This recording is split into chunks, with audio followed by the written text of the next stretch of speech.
కాంగ్రెస్ ప్రభుత్వము ఈ రాష్ట్ర ముఖ్యమంత్రి రేవంత్ రెడ్డి గారు వారి యొక్క కాంగ్రెస్ మేనిఫెస్టోలో అట్లాగే వరంగల్ డిక్లరేషన్లో రైతాంగానికి 10 రకాల పంటలకు 500 రూపాయలు బోనస్ ఇస్తానని చెప్పడం జరిగింది.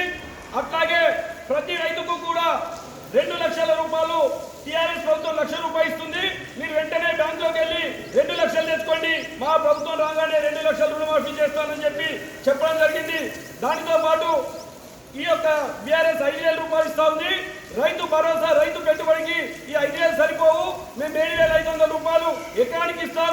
కౌలు రైతులకు 12,000 రూపాయలు ఇస్తాం.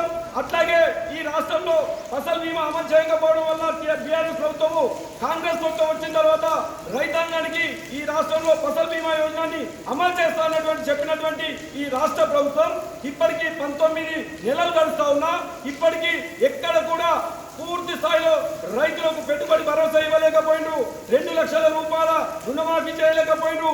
మొన్నటి రబీ సీజన్లో ఇప్పటికీ ప్రతి వర్లకు బోనస్ ఇస్తానని చెప్పి 10 రకాల పంటలు బోనస్ ఇస్తానని ఇప్పటికి ఏ పంటలు కూడా బోనస్ ఇవ్వలేకపోతుంది. కనుక ఈరోజు భారతీయ జనతా పార్టీ మరియు భారతీయ జనతా కిసాన్ మోర్చా రాష్ట్ర శాఖ పిలుపు మేరకు ఈరోజు నిర్మల్ జిల్లా కలెక్టర్ గారికి వినతి పత్రం సమర్పించడం జరిగింది. భారతీయ జనతా పార్టీ ఒకటే చెప్పింది, మీరు ఇచ్చినటువంటి కాంగ్రెస్ హామీలు వెంటనే రైతాంగానికి ఇచ్చిన హామీని నెరవేర్చండి, లేకుంటే రైతు వెంటే భారతీయ జనతా పార్టీ ఇచ్చేంత వరకు ఇచ్చిన హామీలు నెరవేర్చేంత వరకు ఉద్యమాలు చేపడతామని చెప్పి ఈరోజు జిల్లా కలెక్టర్ గారికి చెప్పడం జరిగింది.